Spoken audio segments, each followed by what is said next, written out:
আচ্ছা, সো আমরা আজকে হলো হ্যান্ডমেড সেকেন্ড পার্টের একবারে শুরুর যে দিকে যে চ্যাপ্টারটা শর্ট সিলেবাসের ক্ষেত্রে কমপ্লেক্স নাম্বার দিয়ে শুরু করব। ঠিক আছে, তো আমরা ধাপে ধাপে প্রত্যেকটা চ্যাপ্টারই শেষ করব। তো আজকে হচ্ছে আমাদের কমপ্লেক্স নাম্বারের উপর ফার্স্ট ক্লাস। ঠিক আছে, সো প্রথমে আমরা কমপ্লেক্স নাম্বার সম্পর্কে আইডিয়াটা নিব যে আসলে কমপ্লেক্স নাম্বারটা আসলো কই থেকে আর কেন করতেছি আমরা। ঠিক আছে, আচ্ছা, তো এটা তো খুবই ইম্পর্টেন্ট একটা জিনিস যে আমরা কমপ্লেক্স নাম্বারটা কেন করব।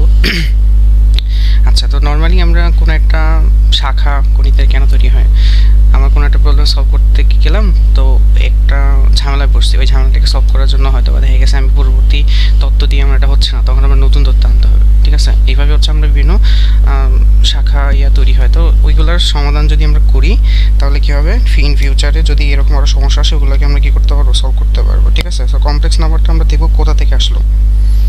আচ্ছা, সো প্রথমে আমরা জাস্ট একটা সমীকরণ সমাধান করি নর্মালি।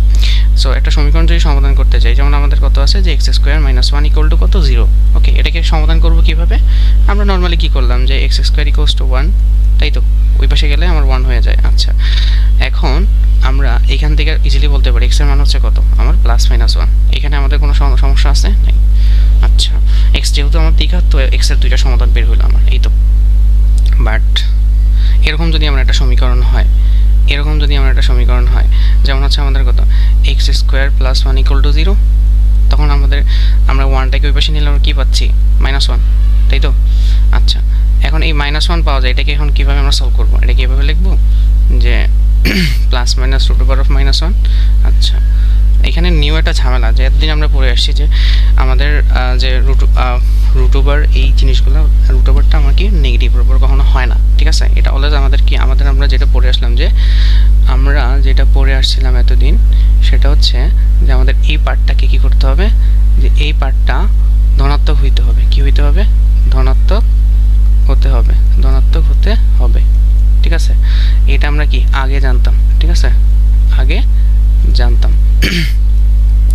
এখন এই প্রবলেমটা যখন কোনো একটা সমীকরণ সলভ করতে যে আসলো, তখন এটা আমরা কীভাবে সলভ করবো, আমাদের কি সলভ করার কোনো ওয়ে আছে, নাই তো। বাট ওইখানে তো আমরা আগেই তো হবে, এই জন্য আমাদের আইডিয়াটা আসছে কমপ্লেক্স নাম্বার। তো এই জিনিসটাকে যে রুট ওভার অফ -1, এই জিনিসটাকে আমরা নতুনভাবে নামকরণ করলাম, যে রুট ওভার -1টাকে আমি কত লিখলাম, আই লিখলাম। আর এই কাজটা করছে কে, বিজ্ঞানী অয়েলার করছে, বিজ্ঞানী অয়েলার করছে এটা। ওকে, আচ্ছা, তো এখন হচ্ছে আমরা আই নিয়ে কিছু কাজ করবো, যেমন আই স্কোয়ার করলে কি হয়, বর্গমূল কিউ, তারপর এর চার চতুর্ঘাত কত, এইভাবে আমরা প্রত্যেকটা জিনিস বের করে এখানে শিখবো আই সম্পর্কে। ঠিক আছে, আচ্ছা, তো আমরা কি করবো এখানে, তো প্রথমে আমরা দেখি যে প্রথমে আমরা কি দেখলাম, যে ধরো আয়ের মান হচ্ছে কত, আয়ের মান হচ্ছে আমার রুট ওভার অফ কত, -1। আচ্ছা, তারপরে আমরা যদি বলি আই স্কোয়ারের মান কত, তাহলে কী হবে বলো, রুট ওভার অফ -1 পাওয়ার কত, স্কোয়ার, তার মানে স্কোয়ার রুট ওভার কাটা আমরা কত পাই, -1 পাই। আচ্ছা, ঠিক আছে, তো আইকিউর মান কত, আইকিউর মান হচ্ছে আমরা যদি দেখি তাহলে লিখতে পারি কত, আই স্কোয়ার ইন্টু আই। কীভাবে, লাইক এখানে 2 আর এখানে 2টা, যেহেতু 2টার বেস আমার সেম হয়ে গেছে, যোগ করলে কত আইকিউ হবে, তাহলে আই স্কোয়ারের মান কত, -1, আর আই এর মান তো আই, তাই না, তাহলে আমরা কত পাইলাম, -i। আচ্ছা, তারপর আমরা দেখি i⁴ এর মান কত, i⁴ মানে কত, i square dot I square equal to কত হবে, -1, তারপরে কত হবে, -1 ইকুয়াল টু কত, 1। আচ্ছা, তাহলে আমরা প্রথমে কি 1 বের করছি, i⁴ I square I Q i⁴। আচ্ছা, এখন আমরা দেখি i⁵ এর মান কত, i⁵ মানে কত, আমরা লিখতে পারি i⁴ ডট i1, লেখা যায় না। আচ্ছা, i⁴ এর মান কত, আমরা একটু আগে বের করলাম, এই যে আগেরটাই 1, আর আই এর মান হচ্ছে কত, আই, তার মানে আই। আচ্ছা, i⁵ আমরা কোন মানটা রিপিট পাইছি, আই, মানে এই যে আমরা যদি খেয়াল করি i⁵ আর 1 এই দুইটার মান কি হয়েছে, সেম হয়ে গেল। আচ্ছা, i⁵ এ যাই, আবার i⁵ কত, 6 এ গেলে আমরা কি লিখতে পারি, i4 ডট আই স্কোয়ার। কীভাবে হইলো, খুব সিম্পল। এখন আমরা দুইটা কি বেস সেম, এখন দুইটাকে যদি আমরা সমাধান করি তাহলে 4 + 2 ইকুয়াল টু কত, 6, তাই তো। আচ্ছা, i⁴ এর মান কত, 1, আর আই স্কোয়ারের মান আছে কত, -1, মাইনাস দিলে অবশ্যই আমরা কি দিব, ব্র্যাকেট দিব, তাহলে এখানে কত আসলো, -1 আসলো। আই টু দি পাওয়ার 6 এ কার মান রিপিট হয়েছে বলো আই স্কোয়ারের মান রিপিট হয়েছে। আচ্ছা আবার এখানে যাই আই টু দি পাওয়ার কত 7, আই টু দি পাওয়ার 7 মানে কত আই 4 ডট আই কিউ, তার মানে আই 4 এর মান হচ্ছে 1 আর আই কিউ মান কত, আই কিউ মান হচ্ছে -i, তাই তো একটুকে আমরা উপরে করে আসলাম। সো এখানে কত -1 -i। দেখো আই টু দি পাওয়ার 7 এ কার মান রিপিট হয়েছে আই 3। আচ্ছা তারপরে আমরা কত আই টু দি পাওয়ার ধরো 8 আসলাম, 8 আসলে কত লেখা যায় আই 4 ডট আই 4, তাহলে কত দুইটা যোগ করলে 4 আর যোগ 4, তার মানে আই টু দি পাওয়ার 8 লেখা যায় এটাকে। আচ্ছা তাহলে আই 4 এর মান হচ্ছে 1, আই 4 এর মানও কত 1 ইকুয়াল টু 1। এখন এখানে খুব ইন্টারেস্টিং একটা বিষয়, যেমন আমরা এখানে কি দেখলাম যে আমাদের মানগুলো রিপিট হচ্ছে, কিভাবে রিপিট হচ্ছে বারবার, এই যে মানটা কোথায় রিপিট হয়েছে এইখানে, ঠিক আছে এই মানটা কোথায় রিপিট হয়েছে এইখানে, ঠিক আছে। আচ্ছা তারপর এই মানটা কোথায় রিপিট হলো 7 এ। আচ্ছা এই 1 মানটা কোথায় রিপিট হলো, ঠিক আছে। তো রিপিটেড মানগুলো দেখতে পারলাম। আচ্ছা তাহলে এখান থেকে একটা সিদ্ধান্ত নেওয়া যায় যে আমরা মোটামুটি বলতে পারি এই যে আয়ের যে মানগুলো আছে এটা হচ্ছে 4 ঘর পরপর কি হয় রিপিট হয়, কত ঘর পরপর 4 ঘর। যেমন আমরা এখান থেকে বলতে পারি আয়ের মানগুলা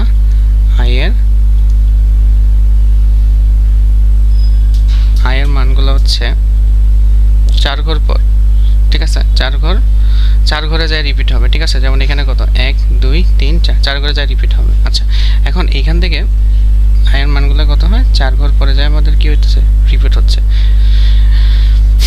তাই দেখি এখন আমরা এই জিনিসটা, হ্যাঁ। সো এখানে আমরা কি বলতে পারি, এখানে আরেকটা ইন্টারেস্টিং বিষয় আছে। দেখো আয়ের যা মান আর আই কিউর মান দুইটা মানই সেম, আয়ের মান এমন হচ্ছে আই কিউর মান দুইটা কি সেম না, আয়ের মান হচ্ছে আই কিউর মান হচ্ছে মাইনাস আই ইকুয়াল টু কত 0। আরেকটা ইন্টারেস্টিং এখানে বিষয় আছে যে আমরা আয়ের মান এমন আছে কত আই টু দি পাওয়ার 4 এর মান, আই টু দি পাওয়ার 4 না সরি এটা, আচ্ছা আই টু দি পাওয়ার এটা কি হবে যে আমাদের আই স্কোয়ারের মান আর আই টু দি পাওয়ার 4 এর মান কত, আই স্কোয়ারের মান হচ্ছে -1, আই টু দি পাওয়ার 4 এর মান হচ্ছে কত +1 ইকুয়াল টু 0। তো এখান থেকে আমরা একটা সিদ্ধান্ত নিতে পারি যে ধরো এই যে এখানে 1 ছিল, এখানে 3 ছিল, এখানে 2 ছিল, এখানে কত 4 ছিল। আচ্ছা তাহলে এখান থেকে আমরা কিছু একটা 1 নাম্বার আমরা একটা যে ধরো একটা প্রপার্টি দেখবো আর কি, হ্যাঁ, বা একটা কেস বলতে পারো। একটা কেস হচ্ছে কি যে i to the power a plus i to the power b equal to 0 হবে, i to the power a equal to i to the power 0 হবে যদি a ও b কি হয়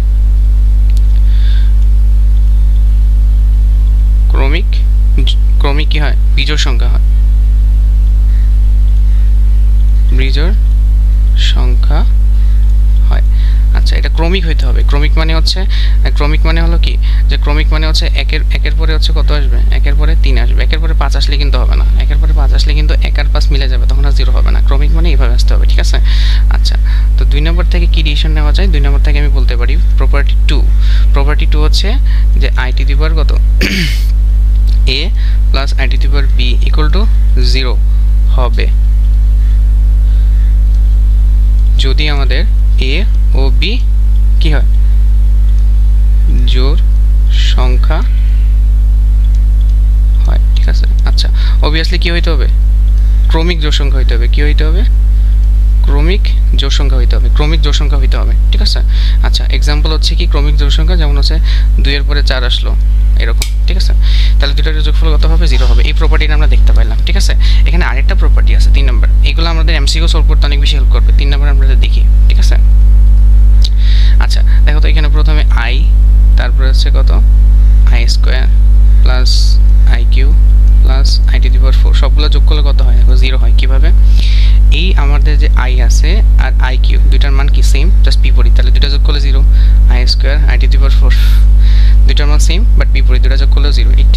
এখান থেকে আমি কাজটা করতে পারি, যেমন আই আর আই কিউতে কি আছে বিজোড় সংখ্যা, ক্রমিক বিজোড় সংখ্যা, দুইটা যোগফল 0, i square i to the power 4, এই দুটো হলো কি ক্রমিক জোড় সংখ্যা, দুটার যোগফল 0, পুরোটা 0, হ্যাঁ এটা 0, ঠিক আছে। তাহলে এখান থেকে আমি একটা শর্ত নিতে পারি, শর্ত হচ্ছে যে i to the power a plus i to the power b plus i to the power c plus i to the power d equal to 0 হবে যদি আমাদের a b c d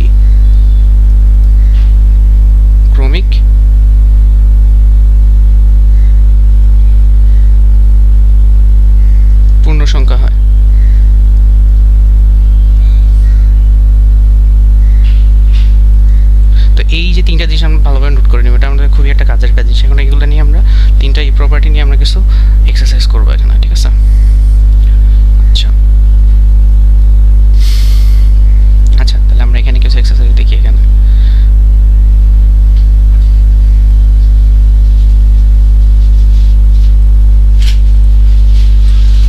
যেমন এখানে আমার কোয়েশ্চেন হলো যে i to the power 24 plus i to the power 25 plus i to the power 26 plus i to the power 27 equal to what? আচ্ছা, তাহলে এখানে যেহেতু আমার কি সংখ্যাগুলো কেমন, পাওয়ারগুলো 24 25 26 27 ক্রমিক সংখ্যা এবং কয়টা আছে? 4টা আছে। তাহলে ইজিলি বলা যায় এটা অ্যান্সার কত? এইটার অ্যান্সার হচ্ছে ইকুয়াল টু কত হবে? 0 হয়ে যাবে, ঠিক আছে? আচ্ছা, এটা তো বোঝা গেল। আচ্ছা, এখন আমরা দেখব এর বাকি মানগুলো কেমনি বের করা লাগে। যেমন হচ্ছে আমরা i টু দি পাওয়ার 4 এর মান দেখছিলাম কত? i টু দি পাওয়ার 4 এর মান দেখছিলাম হচ্ছে 1। আচ্ছা, i টু দি পাওয়ার 4 এর মান কত? 1। আচ্ছা, তাহলে i টু দি পাওয়ার আমি যদি লিখি 4n এর মান কত হবে? 4n, n আসলে কি n মানে যে কোনো একটা স্বাভাবিক সংখ্যা। এখানে কি n হচ্ছে, লিখি এখানে n হলো স্বাভাবিক সংখ্যা।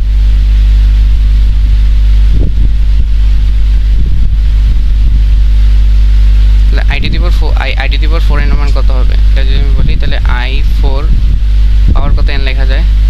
n 4 এর সাথে গুণ হয় 4n, তাহলে i টু দি পাওয়ার 4 এর মান কত? 1। 1 এর যে কোনো স্বাভাবিক সংখ্যা দিয়ে যদি পাওয়ার দেই সেটা 1ই থাকে। i to the power 4 n এর মানও কত? 1। ওকে, আচ্ছা, তাহলে আমরা i to the power 4n plus 1 যদি বলি তাহলে এটাকে কি লেখা যায়? এটাকে লেখা যায় i to the power 4n dot i equal to, এটা লেখা যায় 4n আর এটার উপর পাওয়ার আছে কত? 1, দুইটা যোগ করে 4n plus 1। i to the power 4 এর মান হচ্ছে 1 আর i এটার মান হচ্ছে কত? i। সো আমরা কত পাবো? i পাবো, ইজিলি বলা যায়। তো i টু দি পাওয়ার আমাদের কত আছে? 4n প্লাস 2, তার মানে কত এখানে? i to the power 4n। আচ্ছা, তো আমরা এখানে i এর বিভিন্ন পাওয়ার নিয়ে একটু কাজ করতেছিলাম। তো এখানে কি কি আছে? যেমন আমরা প্রথম দেখলাম যে আমাদের i টু দি পাওয়ার 4 এর মান, i টু দি পাওয়ার 4 আমরা i টু দি পাওয়ার 4 এর মান কত লিখছি? 1, তাই তো? i টু দি পাওয়ার 4 এর মান 1 দেখলাম। 4 এর n এর মানটা কত হয়? 4n কে আমরা কিভাবে লিখতে পারি? i টু দি পাওয়ার 4 আর n টাকে পাওয়ার হিসেবে লিখতে পারি। এখন পাওয়ারের সাথে কি হবে? গুণ হবে। তাহলে এইটা আর এইটা একই কথা, তাই তো? তাহলে i টু দি পাওয়ার 4 এর মান 1 কে যদি যে কোনো n মানে কি? n হলো যে কোনো একটা স্বাভাবিক সংখ্যা। তাহলে স্বাভাবিক সংখ্যার যদি 1 এর পাওয়ার যদি যে কোনো স্বাভাবিক সংখ্যা হয় সেটা কত হবে? 1 হবে, তাই তো? আচ্ছা, তাহলে i to the power 4n plus 1 কে কিভাবে লেখা যাবে? i to the power 4n dot i, পাওয়ার হচ্ছে 1, i to the power 4n এর মান হচ্ছে 1, i হচ্ছে i, তাহলে আমরা এখানে কত পাইছি? i পেতেছি। i to the power 4n plus 2, i to the power 4n dot i square. এখন এই দুটো কি হয়? যোগ হয়, যোগ হয়ে কি হবে? i to the power 4n plus 2, তার মানে এইটাকে আমি এটা লিখতে পারবো, কোনো সমস্যা আছে না? i to the power 4n এর মান কত? 1, i স্কয়ার মান আছে কত? মাইনাস i ইকুয়াল টু কত? -1, ঠিক আছে? তার মানে এটাকে আমরা ডিরেক্টলি i স্কয়ার লিখতে পারি, ঠিক না? আচ্ছা, তেমনি দেখো i to the power 4n কে লিখতেছি 1, i to the power 4n plus 1 কে লিখতেছি i, মানে i এর পাওয়ার এখানে কত? 1, তাই না? i to the power 4n plus 2, এখানে আমরা আলটিমেটলি কত পাচ্ছি? i এর পাওয়ার 2 পাচ্ছি, তাই না? তাহলে i টু দি পাওয়ার আমরা যদি বলি 4n প্লাস 3, এটা কত হবে? এটা না বলে করা যায়, যেটা i কিউ হবে, তাই না? i কিউ এর মান যত সেটা বসাই দিব। এটা এতটুকু তো বুঝতে পারলাম। তাহলে আমরা i এর বিভিন্ন মান নির্ণয় করা শিখব, যে কিভাবে মান নির্ণয় করা লাগে, ঠিক আছে? তাহলে আমরা এখানে কিছু এক্সারসাইজ করি। এখানে কিছু এক্সারসাইজ করলাম। তো এক্সারসাইজ দেখি আমরা, ধরো আমরা i টু দি পাওয়ার কত? 23 বের করি। i টু দি পাওয়ার 23 এর মান কত? খুব সিম্পলি আমরা কি করব? প্রথমে দেখো i টু দি পাওয়ার 23 কে কি লেখা যায়? 23 কে লেখা যায়, দেখো আমরা লিখতে পারি 20 প্লাস 3, তাই না? আচ্ছা, 20 কে কি লেখা যায়? 20 হচ্ছে আমাদের 4 ইনটু 5 প্লাস হচ্ছে কত? 3। তার মানে আমরা এটাকে কি লিখতে পারবো? এটাকে প্রথমে লিখলাম i টু দি পাওয়ার 20, তারপর লিখলাম কত? i cube dot i to the power 20 মানে কত? i টু দি পাওয়ার 20 মানে হচ্ছে, এটাকে লেখা যায় দেখো 4 ইনটু 5 প্লাস হচ্ছে কত? আচ্ছা, ইনটু হচ্ছে কত? i cube. আচ্ছা, দেখো তো এটা i to the power 4n না, এই 5টা কি? এটা স্বাভাবিক সংখ্যা না? এই যে i to the power 4n এর মান কত? 1।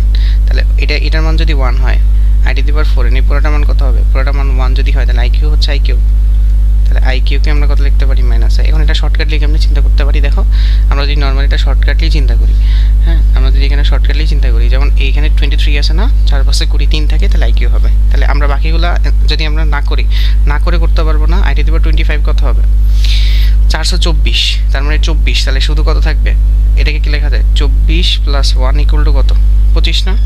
আচ্ছা তাহলে 24 424, ঠিক আছে। তার মানে এটা কি হবে 4 × 6, ওই পুরোটার মান কত হবে 1 হবে। 4 × 6 পুরোটার মান কত হবে 1, আর এখানে হবে কত 4 × 6 পুরোটার মান হবে কত 1, আর এখানে আমরা দিলাম আই টু দি পাওয়ার কত 1, তাহলে জাস্ট কত আই থাকবে। তাহলে আমরা এখান থেকে আমরা যদি বলি আই টু দি পাওয়ার 27 এর মান কত, আই টু দি পাওয়ার 27 এর মান কত, ইজিলি বলা যায় 424 3 হবে। তাহলে 424 ভাগশেষ কত থাকে 3, তাহলে আই কিউ হবে আমার কত অ্যান্সার। তাহলে এই সকল জিনিসটা আমরা করতে পারবো, তাই না। তাহলে এখান থেকে আমরা কিছু এক্সারসাইজ করি,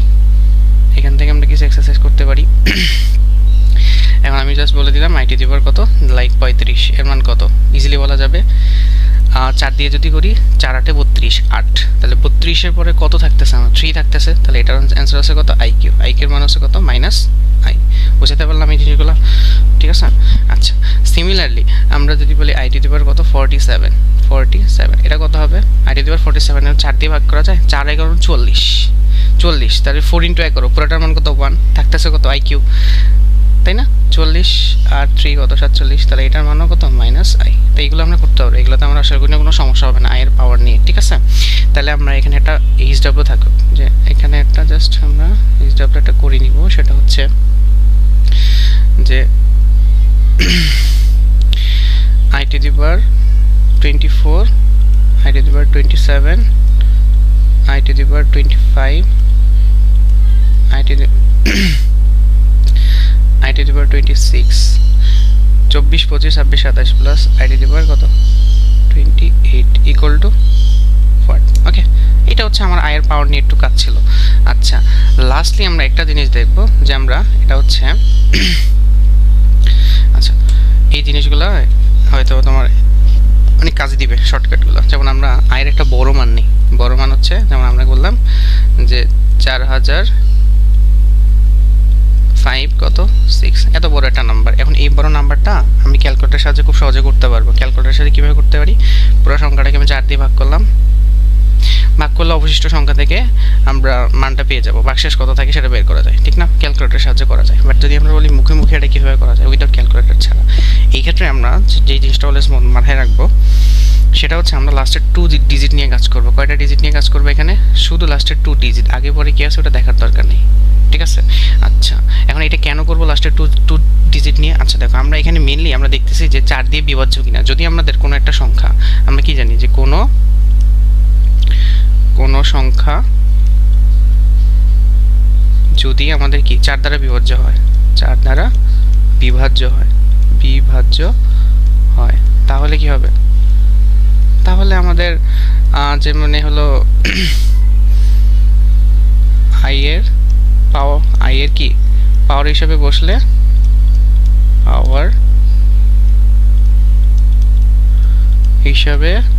আমরা কত পাবো 1 পাবো, তাই না। আচ্ছা তাহলে এখন আমার কথা হচ্ছে যে 100 বা 10 100-র পরে, হ্যাঁ 100 আমাদের কি 4 দ্বারা বিভাজ্য, 1000ও 4 দ্বারা বিভাজ্য। তার মানে 100-র পরে তুমি যতগুলা সংখ্যাই নাও না কেন সেখানে যদি শূন্য থাকে তাহলে সেটা কি হবে 4 দ্বারা বিভাজ্য হবে। 200 300 400 সবই কি 4 দ্বারা বিভাজ্য হবে। 100 200 300 1000, 100-র পরে শূন্য আছে। যেমন আমাদের শুধু 10, আমি যদি বলি যে 10 হচ্ছে 4 দ্বারা বিভাজ্য না, এটা কি হয় না 4 দ্বারা বিভাজ্য না, 4 দ্বারা বিভাজ্য নয়। বাট এই 10 ছাড়া আমাদের যে কোনো সংখ্যার পরে যদি দুইটা বা যে কোনো মানে 10 মানে কি যে কোনো সংখ্যার একটা সংখ্যার উপর কত আছে 0 আছে।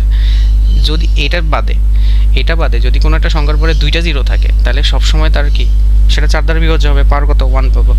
এখন এই যে জিনিসটা আছে আমরা 4000 কত 4256, এটাকে আমরা কিভাবে লিখতে পারি, এটাকে আমরা লিখতে পারি 4000 না, এটা 40256। সো এখানে 40,200 প্লাস 56 লেখা যায়, তাই না? এইটা অলওয়েজ আমাদের 4 দ্বারা বিভাজ্য হয়ে যাবে, কারণ লাস্টে 2টা শূন্য আছে, ঠিক আছে? এটা ক্যালকুলেটর দিয়ে তুমি ট্রাই করতে পারো। সো এখানে লাস্টে 2টা শূন্য আছে, এটা 4 দ্বারা বিভাজ্য হবে, তাহলে আমরা লাস্টের 2 ডিজিট নিয়ে অলওয়েজ কি করব, কাজ করব। তাহলে 56কে যদি আমরা 4 দ্বারা বিভাজ্য হয় কিনা, 56 যদি আমরা গুণ করি কত পাওয়া যায়? যেমন 40 আছে, 40 তারপর হলো 4 14 কত হয়? 4 4 16, 10 40 56, 4 দ্বারা বিভাজ্য। এটা কত হয়? এটা 4 দ্বারা বিভাজ্য। এটা কি 4 দ্বারা বিভাজ্য হয়? তাহলে 4 দ্বারা যদি এটা বিভাজ্য হয়, তার মানে আমরা পুরোটার মান কত হবে? 1 হবে। তাহলে এখানে আমরা আরেকটা যদি করি, যেমন 402560, ঠিক আছে? এখন এটার মান কত হয়? এটাও দেখা গেছে লাস্টে 2 ডিজিট করবো আমরা, জাস্ট 2 ডিজিট যদি করি 60 4 দ্বারা বিভাজ্য, তার মানে এটার মানও কত? 1। আরেকটা এক্সারসাইজ যদি করি, যেমন হচ্ছে 8025, এটা লাস্টের 2 ডিজিট দেখবো আমরা, ঠিক আছে? তো লাস্টের 2 ডিজিট যদি আমরা দেখি, তাহলে এখানে 25 আছে, 25 হচ্ছে 4 দ্বারা বিভাজ্য হয়, হ্যাঁ হচ্ছে 4 দ্বারা বিভাজ্য হয় না, 424, তার মানে 1 বেশি, তাহলে এখানে মান কত? আই। তো এইটাই ছিল আমাদের এখানে আয়ের মান নিয়ে যত কাজ, এর বাইরে আসলে কোনো কোয়েশ্চেন থাকবে না। সো এখানে আমরা কিছু এক্সারসাইজ দিয়ে দিব আয়ের মান নির্ণয় করার জন্য, ঠিক আছে? কিছু এক্সারসাইজ থাকবে, যেমন আমরা যে কাজগুলো করব, যেমন আয়ের আমরা মান নির্ণয় করার ক্ষেত্রে, যেমন আমরা বললাম i⁻97 ইকুয়াল টু হোয়াট, ওকে? এটা একটা কাজ। 2 নম্বর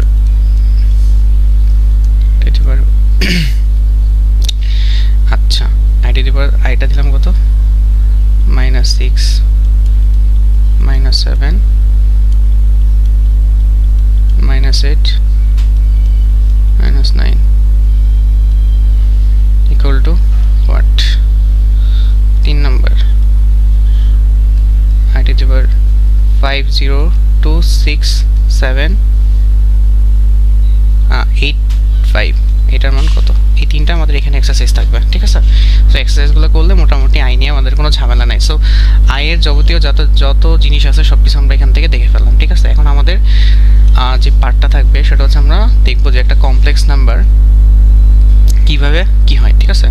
সো আমরা এখন দেখবো এটা জটিল সংখ্যার আদর্শ ফরম্যাট, ঠিক আছে? একটা জটিল সংখ্যার আদর্শ ফরম্যাট, আদর্শ গঠন বা ফরম্যাট। আচ্ছা, তো একটা জটিল সংখ্যার আদর্শ ফরম্যাট কেমন হয় আমরা যদি চিন্তা করি, সবসময় আদর্শ সংখ্যা হবে, ধরো z একটা জটিল সংখ্যা, তাহলে আমরা এটাকে লিখবো x + iy, ঠিক আছে? এটা একটা মিনিং আছে, কি বোঝায়? x হচ্ছে আমার, x হলো আমাদের, এটাকে বলে রিয়েল পার্ট বা বাস্তব অংশ, ওয়াইটা হচ্ছে আমাদের ইমাজিনারি পার্ট মানে হচ্ছে কাল্পনিক অংশ, ঠিক আছে? x আর y।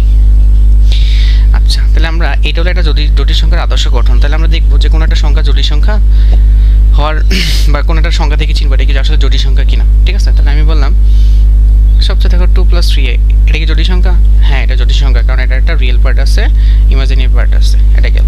আচ্ছা, আমরা এভাবে বললাম যে 3i কি জটিল সংখ্যা কিনা? হ্যাঁ, এটাও জটিল সংখ্যা, কারণ হচ্ছে এখানে কিন্তু একটা রিয়েল পার্ট আছে, রিয়েল পার্টটা কত?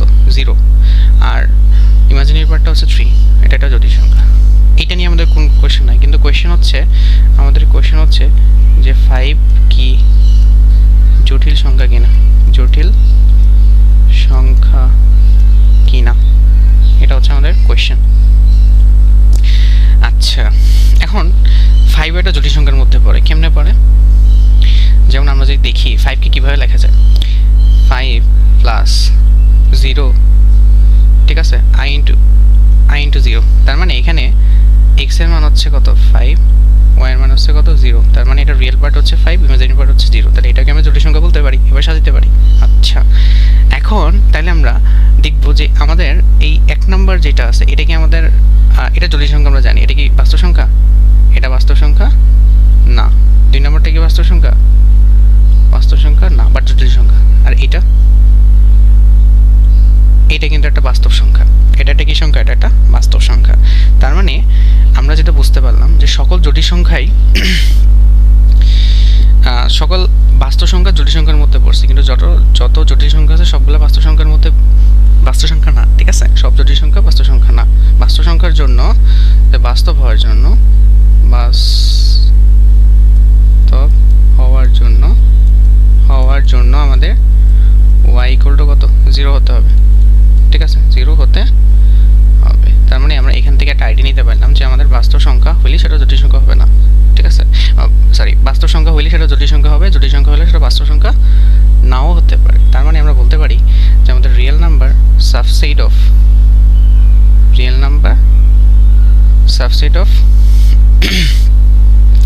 complex number, real number subset of complex number, okay.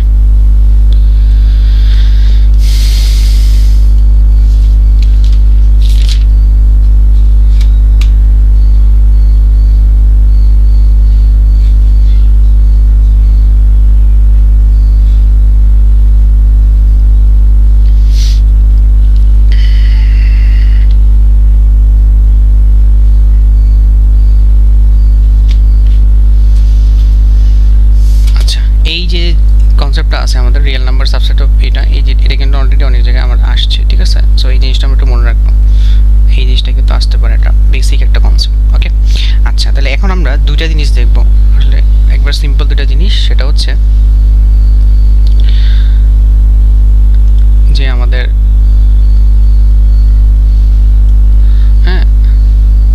জটিল সংখ্যার মডুলাস এবং আর্গুমেন্ট নির্ণয় করা, ঠিক আছে। আমরা কি দেখবো? মডুলাস ও আর্গুমেন্ট।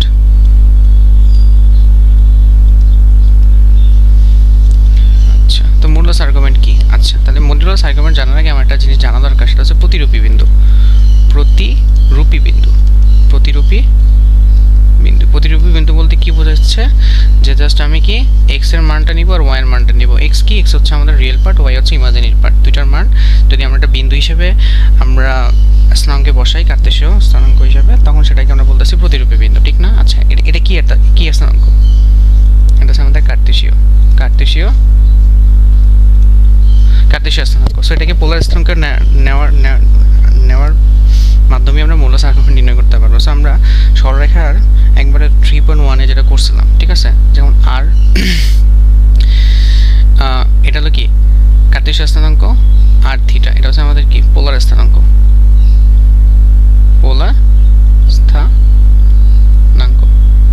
তাহলে এটা হচ্ছে আমাদের কার্তেশীয় স্থানাঙ্ক, এটা হচ্ছে আমাদের কি পোলার স্থানাঙ্ক।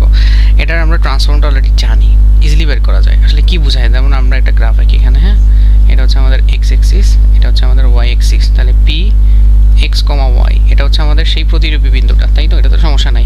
এক্স এর দিকে আমরা রিয়েল পার্টটা রাখবো, ওয়াই এর দিকে ইমাজিনারি পার্টটা রাখবো। আমাদের আর বলতে কি বুঝাইতে বলতো? আর বলতে হচ্ছে 0 থেকে আমাদের পি এর যে দূরত্ব, এটাই হচ্ছে আর। আর থিটা কোনটা? যে এক্স অক্ষের ধনাত্মক দিকের সাথে, এটা হলো এক্স অক্ষের ধনাত্মক দিকের সাথে যে কোনো উৎপন্ন করে সেটা হচ্ছে থিটা। সেটাকে আমরা কি বলবো? এখানে আর্গুমেন্ট বলবো, আর আরটাকে আমরা মডুলাস বলবো, ঠিক আছে।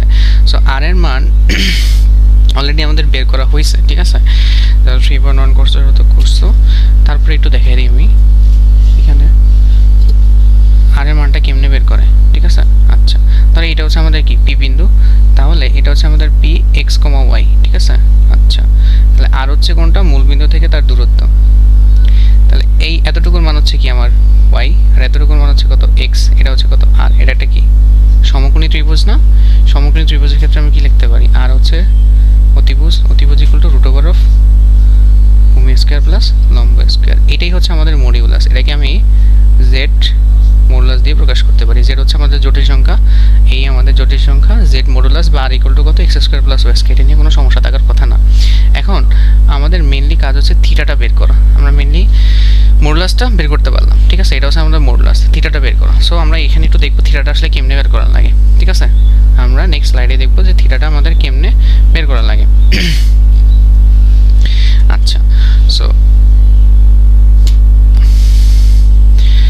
তাহলে প্রথম আমরা যে একটু চিন্তা করি, এখানে আমাদের যে আর্গুমেন্ট বা থিটা, আর্গুমেন্ট বের করার ক্ষেত্রে যেটা মনে রাখতে হবে অলওয়েজ, এটাকে আমরা প্রকাশ করি হচ্ছে আর্গুমেন্ট জেড দ্বারা, ঠিক আছে। অথবা আমরা থিটাও বলতে পারি, কোনো সমস্যা নাই। এটা আমরা বের করা শিখবো এখানে। তাহলে আমরা চতুর্ভাগ হিসাব করি। আমাদের প্রথম চতুর্ভাগ, এটা হলো আমাদের কি প্রথম চতুর্ভাগ, এই পার্টটা দেখবো, হ্যাঁ। তাহলে এই পার্টে আমাদের মনে করি পি এক্স কমা ওয়াই আছে, তাহলে এখান থেকে থিটা বের করবো, এখান থেকে থিটা। তো থিটা সবসময় আমরা কি নিব? এক্স অক্ষের ধনাত্মক দিকের সাথে, তাই তো? আচ্ছা, তাহলে এখানে আমরা ইজিলি এখানে বলতে পারি যে আমাদের থিটা, আচ্ছা, থিটা ইকুয়াল টু কত?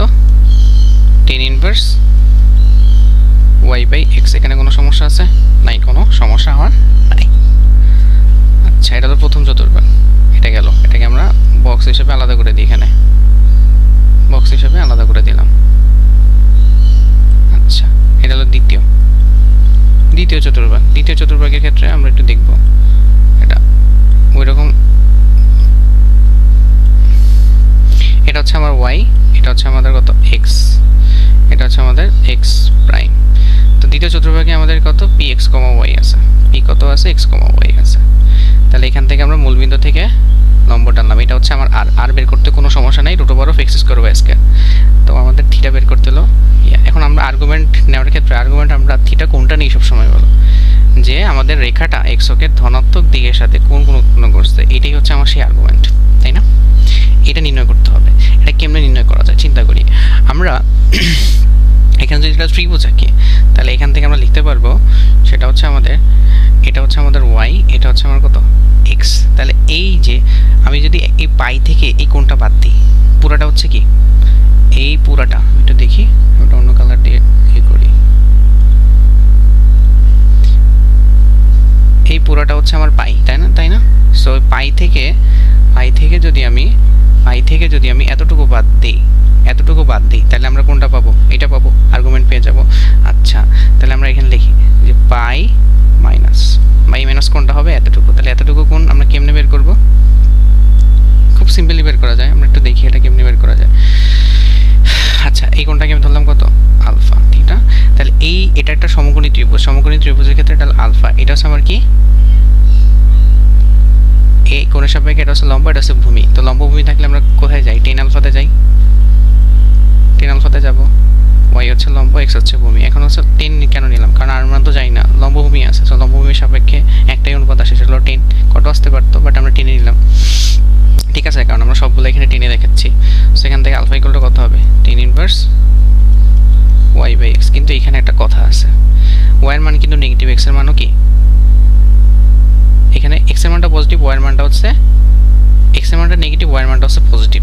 বাট আমরা আলফার যে মানটা নিতেছি 90 ডিগ্রির মধ্যে, আমি যদি নেগেটিভ বসাই এটা 90 ডিগ্রি থেকে বাইরে চলে যাবে, ঠিক আছে? সো এই জন্য আমি এটাকে মডুলাস দিয়ে দিব, 10 ইনভার্স মডুলাস অফ এত। এখন এটার অলওয়েজ পজিটিভ মান নিবে, এবং এটা 90 ডিগ্রি থেকে ছোট মান দেখাবে, কারণ এই কোণটা 90 ডিগ্রি থেকে ছোট, ঠিক আছে? তাহলে এখানে আমরা এটাকে লিখতে পারি কত? 10 ইনভার্স ওয়াই বাই এক্স। কারণ আমি পাই থেকে যখন আলফাটাকে বাদ দিব, তখনই আমরা কি পাবো? Argument of z. তাহলে আমাদের আর্গুমেন্ট অফ জেড কোনটা? Pi minus 10 inverse y by x. Answer পাওয়া গেল। আচ্ছা, এখন আমরা এখানে আসি। এখানে আছে আমরা তৃতীয় চতুর্ভাগে দেখব। তৃতীয় চতুর্ভাগের ক্ষেত্রে কি হবে?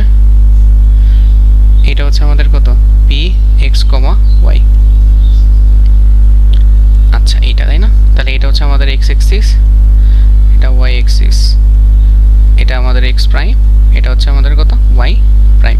এখন আমরা কোনটা নিব? এটাও নেওয়া যায়, এটাও নেওয়া যায়। এখন আমরা আর্গুমেন্ট নেওয়ার ক্ষেত্রে আমরা একটা জিনিস ফলো করি অলওয়েজ, সেটা হচ্ছে আমাদের যে থিটার মানটা আছে সেটা হলো মাইনাস পাই থেকে আমরা প্লাস পাই এর মধ্যে রাখার ট্রাই করি, মানে মাইনাস 180 থেকে 180 ডিগ্রি এর মধ্যে রাখবো, ঠিক আছে? আচ্ছা, মানে মানটা আমরা ছোট করে নিতেছি, হ্যাঁ? এখানে আসলে কোনো সমস্যা নেই। যেমন আমি যদি বলি এই ক্ষেত্রে, তাহলে কোন মানটা নেওয়া উচিত? প্রথমত নেওয়া উচিত হলো, আমি যদি এদিক থেকে নেই তাহলে কি আসবে? 180 ডিগ্রি থেকে বড় হয়, যেটা আমার কন্ডিশন ফিল আপ করে না। কন্ডিশন ফিল আপ করে না, এদিক থেকে আসলে সেটা কিন্তু আমাদের নেগেটিভ হবে, বাট সেটা মাইনাস 180 ডিগ্রি থেকে কি হবে? বড় হবে, ঠিক আছে? মাইনাস 180 ডিগ্রি থেকে বড় হবে। সো আমরা এদিক বরাবর নিব, তাই তো? এমন কথা হচ্ছে এদিক বরাবর নিলে যেই কোণকে রিপ্রেজেন্ট করে এদিকে বলে একই কোণকে রিপ্রেজেন্ট করে, বাট আমরা ওই কন্ডিশনটাকে ফিল আপ করার জন্য জাস্ট এটাকে নিতেছি, ঠিক আছে? যেমন আমি যদি এখানে বলি যে ধরো এই কোণটা হচ্ছে কত? 150। এটা যেই কথা, ঠিক আছে? এটা হলো মাইনাস 150, ঠিক আছে? আর এটা হলো কত? 210। সেম কোণটা এদিক বরাবর নিলে মাইনাস 150, এদিক বরাবর নিলে 210, একই কথা, বাট দুইটা আলাদা একটা মান নিয়ে করছে, বাট বুঝাইতেছে একই জিনিস, ঠিক আছে? আচ্ছা, তাহলে এখানে আমরা কি বের করবো? এখান থেকে হচ্ছে আমরা আর্গুমেন্ট অফ জেড এর করবো, হ্যাঁ? তাহলে এদিক বরাবর যদি আমরা এই বরাবর আসি, পুরোটার মান হচ্ছে কত? মাইনাস পাই। এই মাইনাস পাই থেকে যদি আমরা আলফাটা কি করি? বাদ দিয়ে দিই, এটা হচ্ছে আলফা, তাহলে তো আমরা এই কোণটা পেয়ে যাবো না? পুরোটা হচ্ছে কত? পুরোটা কি? পুরোটা হলো পাই। পাই থেকে যদি আমরা আলফাটা বাদ দিয়ে দিই তাহলে আমরা এতটুকু পেয়ে যাবো। এখন পাই এর আগে মাইনাস আছে, সো এটাকে প্লাস দিলে তো বাদ হবে, মাইনাস দিলে তো কি হয়ে যাবে? যোগ হয়ে যাবে, তাহলে আমরা প্লাস দিলাম, তাই তো? তাহলে এইটাই হচ্ছে আমার কি? Argument of Z.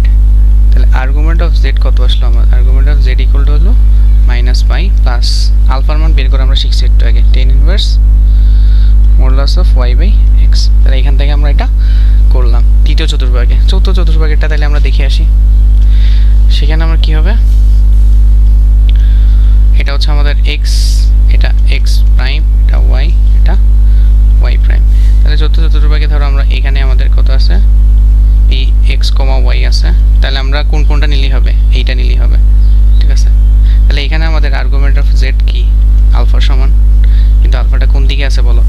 আমাদের ক্লকওয়াইজ আছে, ক্লকওয়াইজ থাকলে নেগেটিভ আসবে, তাই না? মাইনাস কত হবে? Tan inverse modulus of y by x. তাহলে এই যে আমাদের মানগুলো আছে, এই মানগুলা আমরা একটু বুঝে যদি মাথায় রাখতে পারি এটা সবচেয়ে বেটার, ঠিক আছে? এগুলো বুঝতে পারার কোনো দরকার নেই, এগুলো জাস্ট আমরা এমনি বের করতে পারবো। এই একটা আছে, এইটা, এইটা, তারপর হচ্ছে আমাদের এইটা, ওকে? তাহলে আমরা আর্গুমেন্ট বের করা শিখলাম, মডুলাস বের করা শিখলাম। এখন কিছু এক্সারসাইজ করব আমরা, ঠিক আছে? আমরা এখান থেকে কিছু এক্সারসাইজ করব। যেমন আমরা কোশ্চেন 1 নাম্বার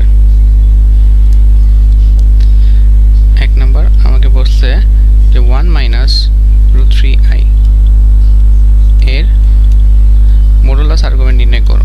মডুলাস ও আর্গুমেন্ট নির্ণয় করো। আচ্ছা, তাহলে আমাদের দেখো z ইকুয়াল টু কত দেওয়া আছে? 1 মাইনাস রুট 3i। তাহলে আমাদের এখানে একটা চিন্তা করি যে আমরা এখানে x এর মান কত? এটা হলো x, এটা হলো y। তাহলে x ইকুয়াল টু কত? 1, y ইকুয়াল টু কত? মাইনাস আছে কিন্তু রুট 3i, মানে রুট 3, y ইকুয়াল টু কত? Minus root 3। তাহলে আমরা আর যদি বের করি সূত্র রুট ওভার কত? x square plus y square. এটাই হচ্ছে আমরা কি? মডুলাস অফ z, তাই না? আচ্ছা, তাহলে x এর মান হচ্ছে কত? 1 স্কয়ার প্লাস y এর মান হচ্ছে কত? Minus root 3 square.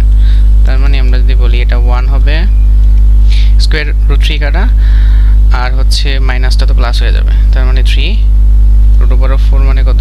2। তাহলে আর বের করতে আমার কোনো সমস্যা আছে না। এখন আমরা দেখব হচ্ছে থিটা কেমনে বের করা লাগে। থিটা বা আর্গুমেন্ট অফ কত? জেড। আচ্ছা, আমরা একটু খেয়াল করি যে এখানে একটা গ্রাফ আঁকি। তাহলে এটা হলো আমাদের এক্স, এটা ওয়াই, এটা ওয়াই প্রাইম, এটা হচ্ছে এক্স প্রাইম। তাহলে এখানে আমরা দেখব এক্স এর মান পজিটিভ, তার মানে এই দিকে হবে গ্রাফটা। ওয়াই এর মান নেগেটিভ, তার মানে কোন চতুর্ভাগে পড়ছে? চতুর্থ চতুর্ভাগে পড়ছে। তাহলে চতুর্থ চতুর্ভাগে যদি পড়ে তাহলে আমরা একটু দেখি এটা কত আসে। মাইনাস টেন ইনভার্স কত হবে? Y by x. তাহলে আমাদের মাইনাস টেন ইনভার্স কত হবে? মডুলাসের কারণে মাইনাস পাওয়ারগুলো থাকবে না। ওয়াই এর মান আছে কত? Minus root 3, 1। তার মানে কত আসবে? মাইনাস টেন ইনভার্স, মডুলাসে হচ্ছে আমাদের মাইনাসটা থাকবে না, so root 3। Tan inverse root 3 মান কত? 60 ডিগ্রি। তার মানে পাই, মাইনাস তো মাইনাসের জায়গায় থাকবে, তাহলে মানে পাই বাই কত হবে? 3। বুঝা গেছে? আর্গুমেন্ট এবং মডুলাস নির্ণয় করা এখান থেকে আমরা শিখতে পারলাম, ঠিক আছে? আচ্ছা, তো এখান থেকে তাহলে আমরা কতগুলো একটু এক্সারসাইজ এখান থেকে করে ফেলবো। এখান থেকে কতগুলো এক্সারসাইজ আমরা করে ফেলবো। 2-3টা করলেই হবে, বেশি করা লাগবে না, সেম জিনিস তো, এগুলো 2-3টা আমাদের করলেই হয়ে যাচ্ছে। যেমন হচ্ছে আমরা এখান থেকে এটা করতে, এখানে কিছুগুলো টাস্ক মাইনাস 3 প্লাস আই, তারপরে আমরা 1 plus root 3i minus 1 minus root 3i, এগুলো বাসায় করে বলবো একটু, হ্যাঁ? তাহলে আমাদের মোটামুটি এখানে এক্সারসাইজটা হয়ে যাবে।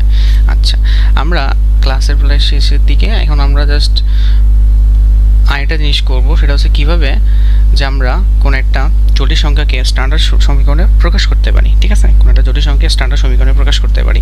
যেমন আমরা আদর্শ আদর্শ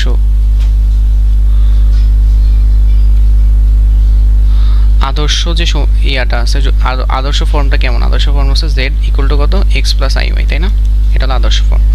এখন আমি একটা জটিল সংখ্যা নিচে লিখলাম, একবারে সিম্পল একটা জটিল সংখ্যা, যেমন এখানে আমাদের কত আছে 2 প্লাস 3i, তারপর আছে 4 প্লাস 5i। এটা কি আদর্শ? এটা কি কোনোভাবে আদর্শ?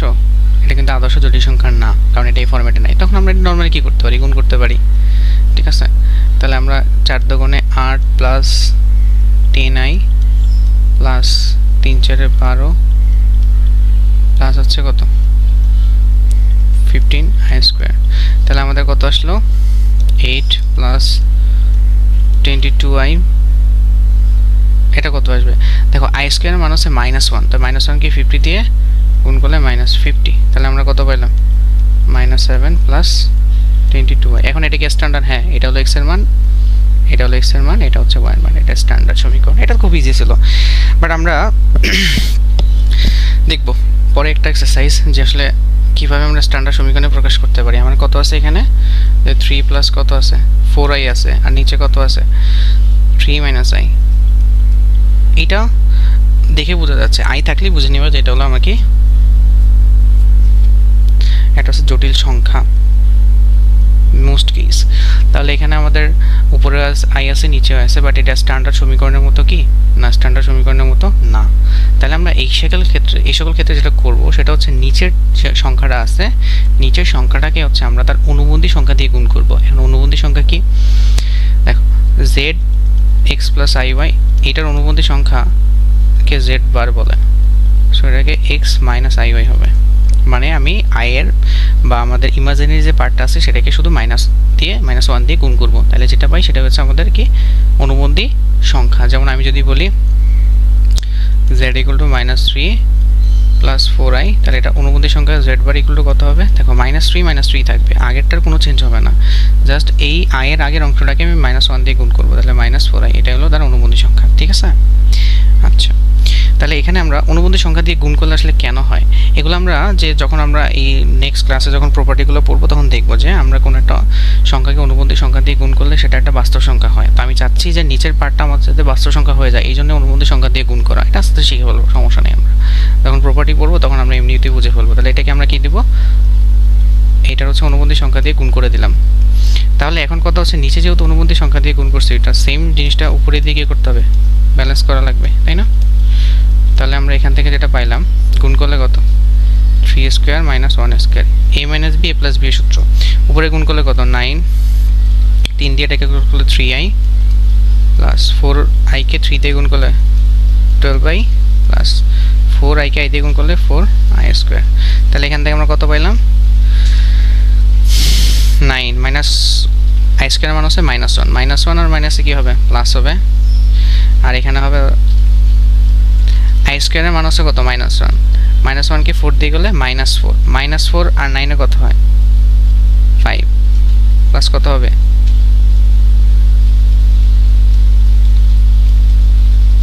15i। ওকে, তাহলে আমরা এখানে লাগলো 10, এখানে উপরে কত 5 প্লাস 15i ইকুয়াল টু আমরা এটাকে লিখতে পারি কত 5/10 plus 15/10i।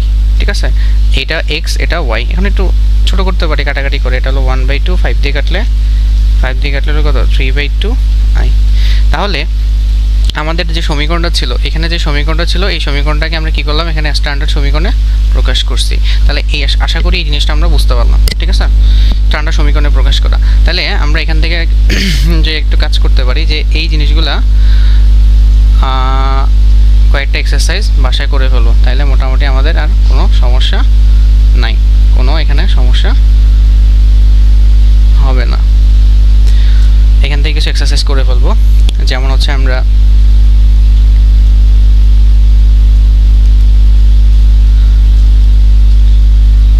Plus i 3 minus i একটা আছে 2 নম্বর 5 প্লাস i আর নিচে দিলাম আছে 6 মাইনাস i। এই দুইটা ভাষায় করব, তাহলে আমাদের মোটামুটি এটা হয়ে গেছে, ঠিক আছে। আচ্ছা আমরা এই এডিশনে কিছু কাজ করি। হ্যাঁ, যেমন ধরো আমাকে যদি বলে কোয়েশ্চেন করে যে এটা থেকে যে আমাদের কোয়েশ্চেন হচ্ছে এরকম যে আমাদের উপরে ম্যাটটাই যে 5 + i তারপর কত 6 - i এর মডুলাস আর্গুমেন্ট নির্ণয় করো, মডুলাস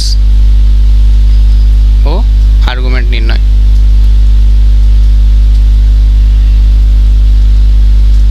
তখন আমরা কি করব, এটাকে স্ট্যান্ডার্ড সমীকরণে নিব, নেওয়ার পরে হচ্ছে আমরা এক্স এর মান জানি, ওয়াই এর মান জানি, তাহলে আমাদের কি হবে, প্রথমে আমরা এখান থেকে কি করব, এক্স বের করব, ওয়াই বের করব, আর ইকুয়াল টু কত √(x²y²), তারপর আর্গুমেন্টের জন্য যে কটেন্টে পড়তেছে সেই অনুযায়ী আমরা সূত্র ফেলে দিব, তাহলে এখান থেকে থিটা ইয়া বের হয়ে যাবে। সো এই ধরনের ম্যাথ আমরা আসলে কি করতে পারবো, সমস্যা নাই। তাহলে এই ছিল আজকে আমাদের জটিল সংখ্যা নিয়ে ফার্স্ট ক্লাস। আশা করি সবাই এটা বুঝতে পারছো।